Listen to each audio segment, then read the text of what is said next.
हाँ साथी नमस्कार, गोमती अकेडमी सुल्तानपुर में आपका हार्दिक स्वागत है।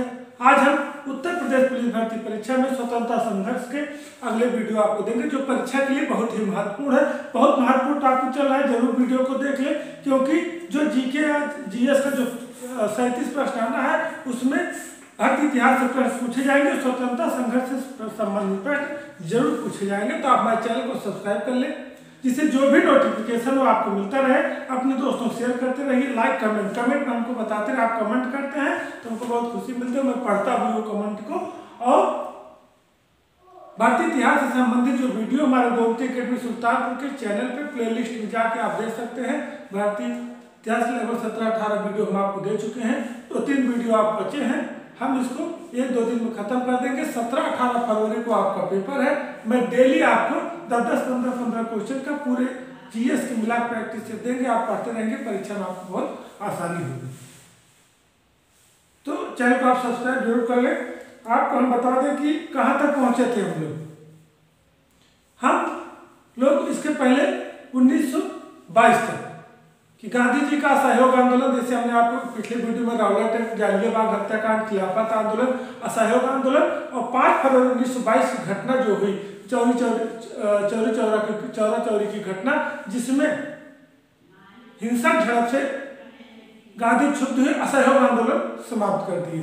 तो इस प्रकार से स्वतंत्रता संघर्ष के चरणबद्ध तरीके से आगे बढ़ रहे हैं। और 1947 देश आजादी तक की महत्वपूर्ण घटनाएं हम आपको बहुत जल्दी उपलब्ध कराएंगे। अब उसके बाद घटना हम आपको आज बताएंगे स्वराज पार्टी। स्वराज पार्टी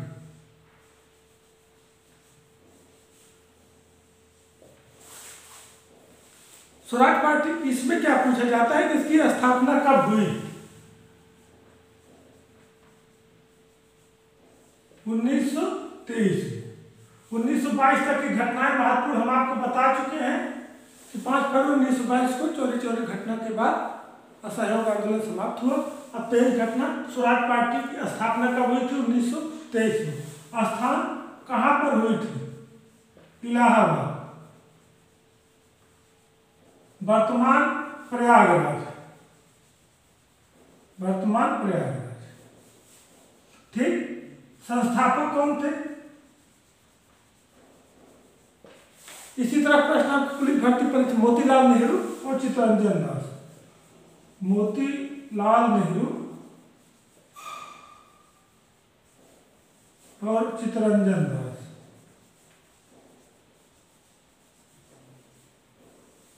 यह महत्वपूर्ण क्वेश्चन आपके लिए तैयार है। इसमें सीधे पूछा जाएगा स्वराज पार्टी की स्थापना कब हुई थी? 1923 में। कहाँ हुई थी? इलाहाबाद या प्रयागराज। संस्थापक मोतीलाल नेहरू और चित्तरंजन दास। इसके बाद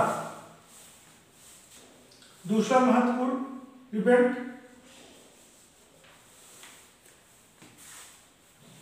हिंदुस्तान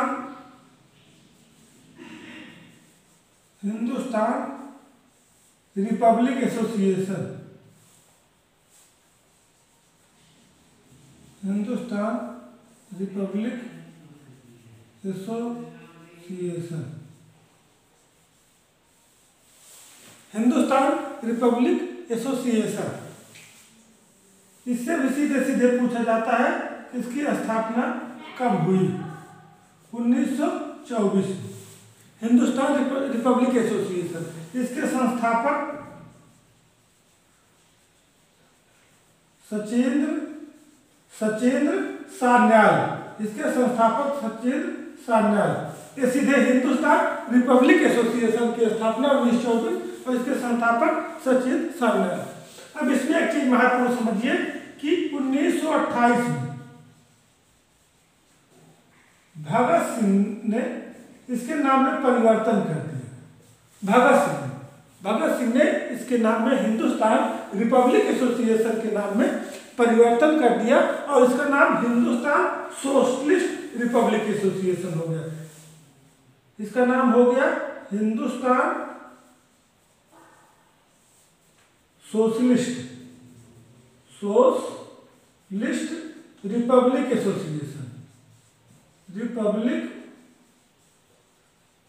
एसोसिएशन।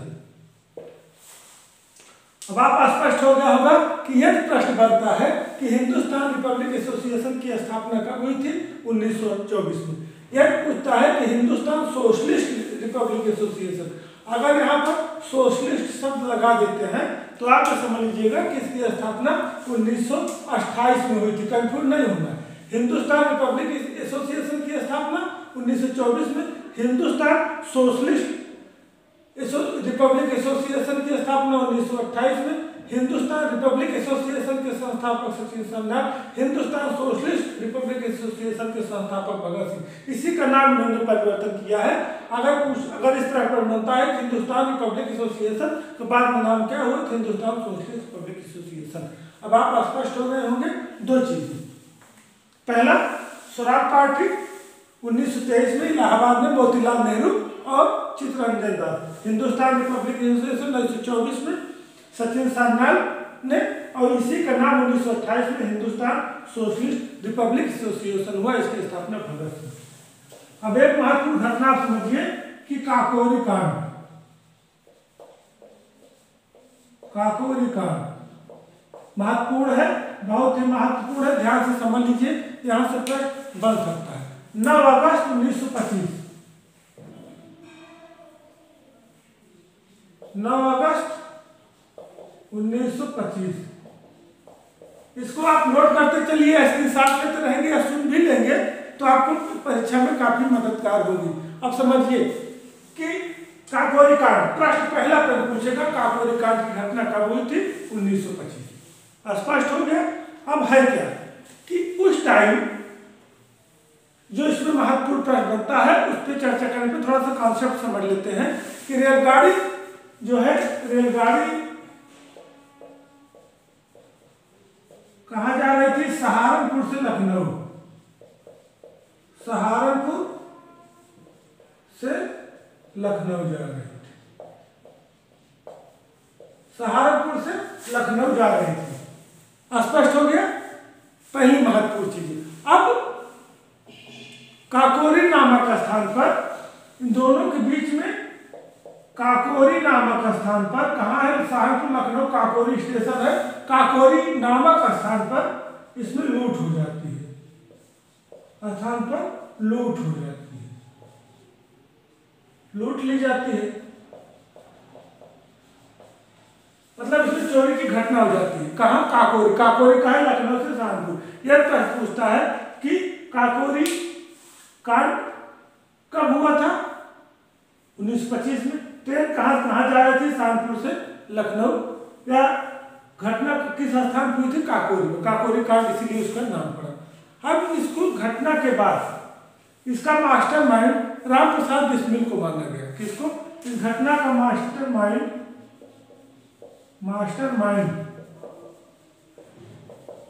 राम प्रसाद बिस्मिल को माना गया था,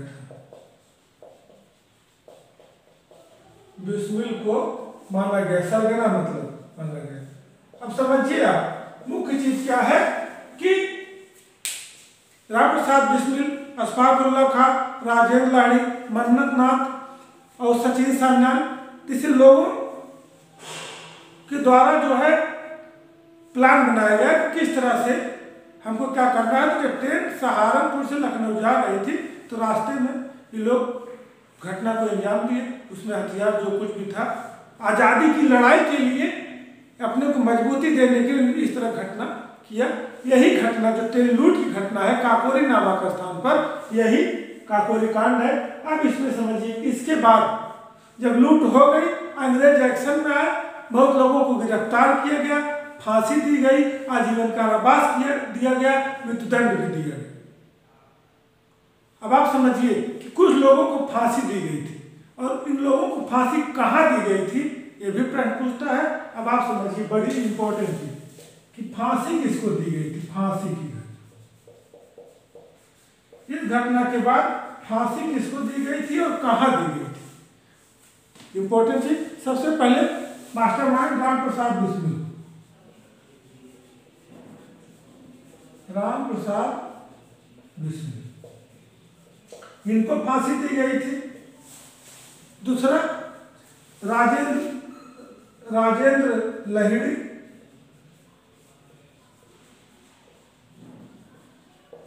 राजेंद्र लहिड़ी। तीसरा रोशन सिंह,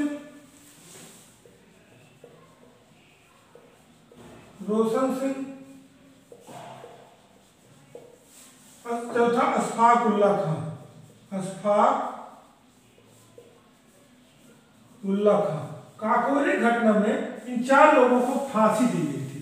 तो प्रश्न बन गया कि पूछेगा काकोरी घटनाकांड में किसको फांसी नहीं दी गई थी। इन 4 में से एक नाम हटा देगा, जैसे राम प्रसाद बिस्मिल, राजेंद्र लहिड़ी, रोशन सिंह, अशफाक उल्लाह खान। जैसे रोशन सिंह के नाम हटा के भगत सिंह दे दिया, चंद्रशेखर आजाद दे दिए, विपिन चंद्र पाल दे दिए, या 1 सही 2 सही 3 सही इस तरह से बन सकता है। ये महत्वपूर्ण प्रश्न है, इनको फांसी दी गई थी। और इसमें एक महत्वपूर्ण प्रश्न बनता है कि इनको फांसी कहाँ दी गई थी। ये भी कई परीक्षा में पूछा गया है कि इनको फांसी कहाँ दी गई थी। जैसे राम प्रसाद को बिस्मिल को फांसी कहाँ दी गई, अशफाक उल्लाह खान को फांसी कहाँ दी गई, ये भी प्रश्न बनता है। तो राम प्रसाद बिस्मिल को फांसी दी गई थी गोरखपुर में। कहाँ? गोरखपुर। महत्वपूर्ण, राजेंद्र लहिड़ी को गोंडा, यूपी के गोंडा में, गोंडा जिला में, गोंडा में, गोंडा जिला। रोशन सिंह को इलाहाबाद, रोशन सिंह को इलाहाबाद वर्तमान प्रयागराज, इलाहाबाद वर्तमान प्रयागराज। और अशफाक उल्लाह खान को फैजाबाद। सारे उत्तर प्रदेश की जगह यहाँ फांसी दी गई थी। ये भी एग्जाम में पूछा जाता है, कई एग्जाम में पूछा गया है कि काकोरी कांड के में राजेंद्र लहिड़ी को फांसी कहाँ दी गई, या रोशन सिंह को। याद कर लीजिए कि राम प्रसाद बिस्मिल गोरखपुर, राजेंद्र लहिड़ी गोंडा, रोशन सिंह को इलाहाबाद, अशफाक उल्लाह खान को फैजाबाद दी गई थी। और इसमें आजीवन कारावास, कभी कभी पूछ लेता है किसको आजीवन कारावास हुआ था, आजीवन कारावास। और कभी कभी पूछता है कि और आज सचिन सान्याल को आजीवन कारावास हुआ था, सचिन सान्याल को आजीवन कारावास घटना हुई थी। आप समझ गए। और 14 वर्ष की सजा। एक और अभियुक्त मन्नन नाथ को,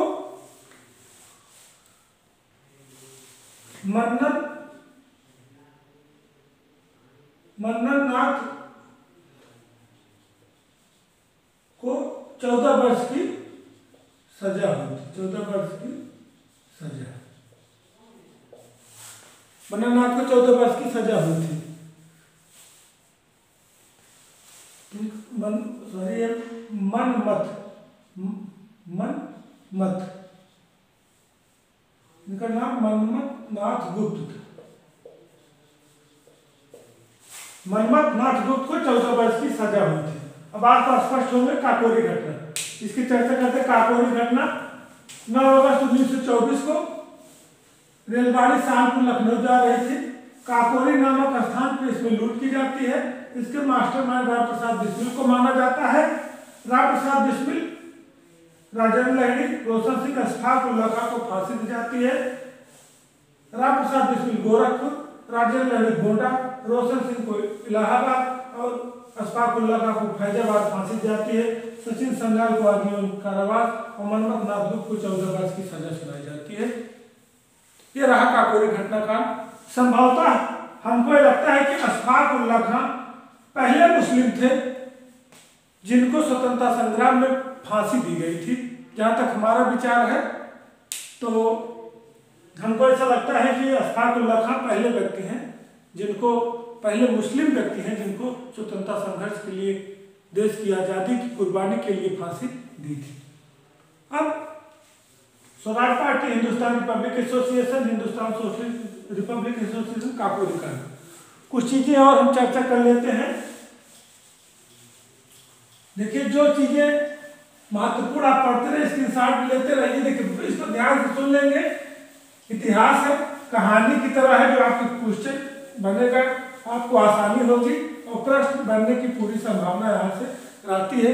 1-2 प्रश्न जरूर पुलिस भर्ती परीक्षा जरूर पूछा जाएगा। अब आप समझिए Simon commission. Simon commission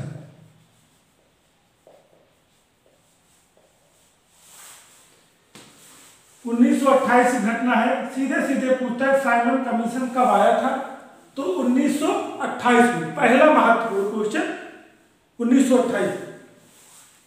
Bharat कब आया? 1928 में भारत आया। भारत आया, पहला महत्वपूर्ण क्वेश्चन। और इसको व्हाइट मैन कमीशन कहा गया। White man commission. इसको व्हाइट मैन कमीशन क्यों कहा गया? इसमें कोई भारतीय सदस्य नहीं था। इसमें कोई भारतीय सदस्य नहीं था, जितने भी सदस्य थे सब अंग्रेज थे। इसलिए इसका भारत में विरोध प्रारंभ हो गया। क्या हो गया? विरोध। विरोध का मुख्य रीजन इसमें कोई भारतीय नहीं था। और इसके फलस्वरूप एक महत्वपूर्ण घटना होती है। इसका विरोध भारतीयों द्वारा किया गया। और आप समझिए कि 30 अक्टूबर 1928 को इसके विरोध में लोग इकट्ठा होते हैं। इसके विरोध में लोग इकट्ठा होते हैं। कहाँ इकट्ठा? इसके विरोध में 30 अक्टूबर को इसके विरोध में लाहौर में प्रदर्शन करते हैं, विरोध प्रदर्शन करते हैं। साइमन कमीशन के विरोध में लोग प्रदर्शन करते हैं। और उससे एक घटना सामने आती है कि लाठीचार्ज अंग्रेजों के द्वारा जो की जाती है, लाठीचार्ज।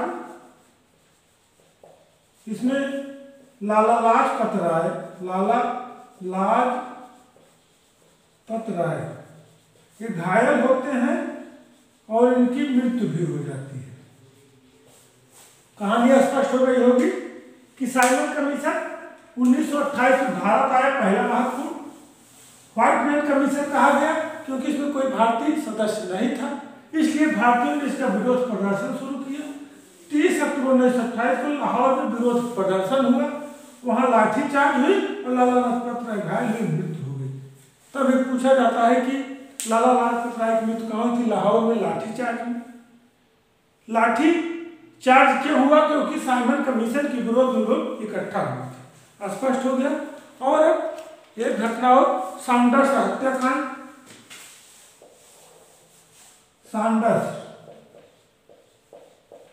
सैंडर्स हत्याकांड ये भी 1928 की घटना है। घटनाएं क्रम से है। हमको 1947 तक पहुंचना है, तो 3 दिन में हम पहुंचा देंगे। 28 तक पहुंच गए हैं, दूरी ज्यादा नहीं है। तो धैर्य बनाए रहिए। बहुत जल्दी इसको समाप्त करके हम डेली इतिहास भूगोल सब मिला के कंबाइंड आपको डेली क्वेश्चन डालते रहेंगे। आप हल करते रहेंगे, आपकी काफी सहायता होगी। और ये समझिए कि 1928 घटना है। 17 दिसंबर 1928 की घटना आप समझिए। सैंडर्स हत्याकांड की घटना कि भगत सिंह के नेतृत्व में, किसके नेतृत्व में? भगत सिंह के नेतृत्व में पंजाब के क्रांतिकारी, कहां के? भगत सिंह भी पंजाब थे, पंजाब के क्रांतिकारियों द्वारा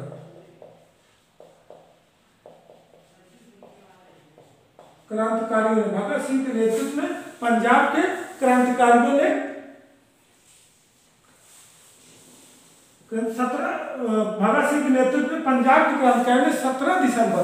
17 दिसंबर 1928 को लाहौर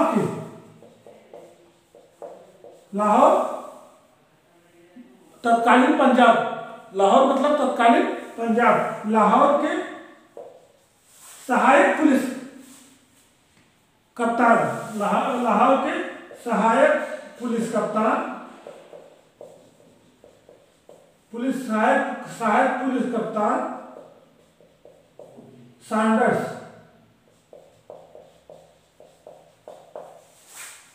सैंडर्स को गोली मार दी। सैंडर्स को गोली मारकर हत्या कर दी।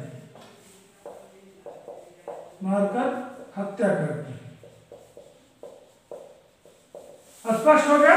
सैंडर्स हत्याकांड कब हुआ था? 1928 में कि भगत सिंह के नेतृत्व में। अगर तुम बनते सैंडर्स हत्याकांड कहाँ हुआ था? पंजाब में और किसके नेतृत्व में भगत सिंह कहाँ के क्रांति के द्वारा पंजाब के लाहौर के सहायक पुलिस कप्तान सैंडर्स गोली मार के हत्या कर दी थी। इसलिए भगत सिंह को लेकर अंग्रेज काफी क्षुब्ध थे और बाद में उनको फांसी दी जाती है 23 मार्च 1931 को। उसकी घटनाएं हम तुरंत बताएंगे। इनको मार्च 1931 में फांसी दी जाती है भगत सिंह को। इसका मुख्य रीजन सांगर्स हत्याकांड ही है, इस पे हम चर्चा करेंगे। अभी जब 28 के बाद 29 घटनाएं आ रही हैं उसमें इनके साथ 3 लोगों को बटुकेश्वर देव, सुखदेव और भगत सिंह को फांसी दी गई। तो तीनों घटनाएं हम बताएंगे। अब अगला है public safety bill. Public safety bill एक बिल था, लोक सुरक्षा विधेयक, पब्लिक सेफ्टी बिल, लोक सुरक्षा बिल। अब इसके विषय में आप जान लीजिए कि इसके पास होने के पब्लिक सेफ्टी बिल के पास होने के विरोध में इसको भारतीय चाह रहे थे पास ना हो, पास होने के विरोध में अंग्रेज पब्लिक सेफ्टी बिल पास कराना चाह रहे थे, भारतीय इसका विरोध कर रहे थे। इसके विरोध होने के चक्कर में 1929 में भगत सिंह और बटुकेश्वर दत्त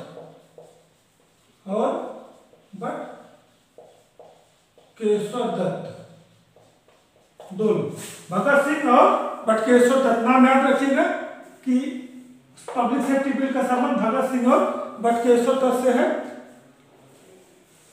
भगत सिंह ने और बटुकेश्वर दत्त ने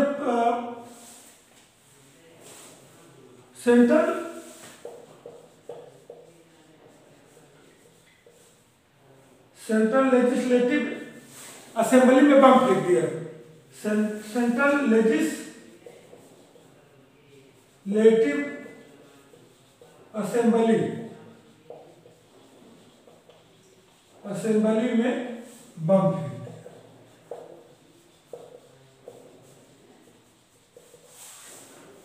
जो बम फेंके थे वहां की जो सीटें थी एकदम खाली थी, कोई बैठा नहीं था, खाली सीटों पर फेंका था इन्होंने। उसका मेन उद्देश्य दहशत फैलाना था। क्या? दहशत। अब आप समझ गए होंगे घटना कि पब्लिक सेफ्टी बिल क्या है। कि पब्लिक सेफ्टी बिल के विरोध में, इसके पास होने के विरोध में कि पास ना हो, 1929 में भगत सिंह और बटुकेश्वर दत्त, ये अप्रैल की घटना है। अप्रैल 1929 भगत सिंह बटुकेश्वर दत्त ने सेंट्रल लेजिस्लेटिव असेंबली के खाली सीटों पर बम फेंक दिए। अंग्रेज इससे भी दुखी हुए। तो यही सब रीजन है जो 1931 में भगत सिंह, बटुकेश्वर दत्त और सुखदेव को फांसी दी जाती है। तो उसका मुख्य रीजन इन घटनाओं से त्रस्त थे और भगत सिंह क्रांतिकारी बन गए थे और हिंसक तरीके अपना लिए थे और वो अंग्रेजों के हाथ निकालने के लिए हर स्तर से तैयार हो गए थे और हर स्तर से उसे निपटने के लिए वो अपने को सक्षम बनाने के लिए लगे हुए थे। इनकी गोली मारकर हत्या या हताशत फैलाना, ये सब स्पष्ट उसके उदाहरण है। अब आपका स्पष्ट हो गया होगा कि साइमन कमीशन 1928 में, इसके विरोध में लाला लाजपत राय की मृत्यु हो जाती है। सांगर्स हत्याकांड में 28 में भगत सिंह के नेतृत्व में पंजाब के क्रांतिकारियों ने लाहौर में पुलिस कप्तान सांगर्स को गोली मारकर हत्या कर दी थी। पब्लिक सेफ्टी विरोध में भगत सिंह और बटुकेश्वर दत्त ने सेंट्रल लेजिस्लेटिव असेंबली में बम फेंका था। ये भी प्रश्न पूछा जाता है कि पब्लिक सेफ्टी बिल के विरोध में किसने बम फेंका था? भगत सिंह और बटुकेश्वर दत्त। इसी सब की वजह से मार्च 1931 में भगत सिंह, बटुकेश्वर दत्त और सुखदेव को फांसी दी जाती है। आगे की घटनाएं 1929 तक की घटनाएं हो गई हैं। अब 1930 से